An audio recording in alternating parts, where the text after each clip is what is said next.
I was replacing a section of fence in my backyard when this popped out of the dirt. What immediately caught my eye was a yellow metallic luster that looked like gold. Now the question is, did I actually find real gold or just a really good imposter? It's a granitic rock, and that detail becomes important once you start asking what it could be.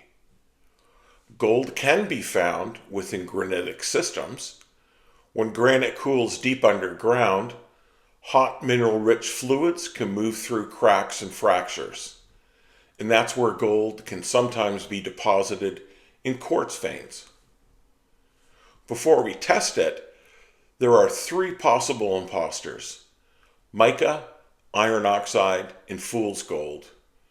And every one of them is a master of disguise. First up, mica. Granitic rocks contain mica, usually biotite or muscovite. When light hits a mica crystal, it can flash brightly, sometimes yellowish, sometimes silvery, depending on the angle. That can be convincing, but on its own doesn't rule out gold. That yellow color could also come from iron staining. In granitic rocks, iron-bearing minerals commonly weather and oxidize at the surface, forming thin iron oxide coatings over time. These iron oxides can leave yellow stains that catch the light and mimic gold. But this looks too metallic to be just surface staining. Some people might point to pyrite, often called fool's gold. This stuff has been tricking miners since the gold rush. Pyrite can form bright, brassy crystals with a metallic luster, and when it weathers, it can also leave yellow staining.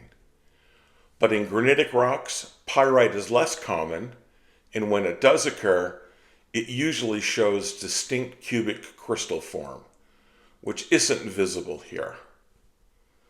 So visually, there are several ways a rock like this can look like gold. But to know for sure, you have to go beyond appearances and run the streak test. Real gold is soft, and it leaves a buttery yellow streak on unglazed porcelain. But an imposter tells a different story. Pyrite leaves a dark greenish black streak, and mica usually leaves nothing but a clear scratch. And iron staining shows up as rusty residue. So, the moment of truth. Look at that. Absolutely nothing. Not a trace of yellow. If this were real gold, there would be a bright metallic line right here. Instead, all we've got is a white scratch. That confirms it. Our gold is nothing more than a master of disguise, common mica. One more quick check. Gold is soft and malleable. If this were gold, I should be able to dent or smear it with a needle. Instead, it flakes and crumbles. That's exactly how mica behaves. But honestly, that curiosity is why I keep picking up rocks. Have you ever found something that fooled you? Let me know in the comments. Check out how igneous, sedimentary, and metamorphic rocks really form.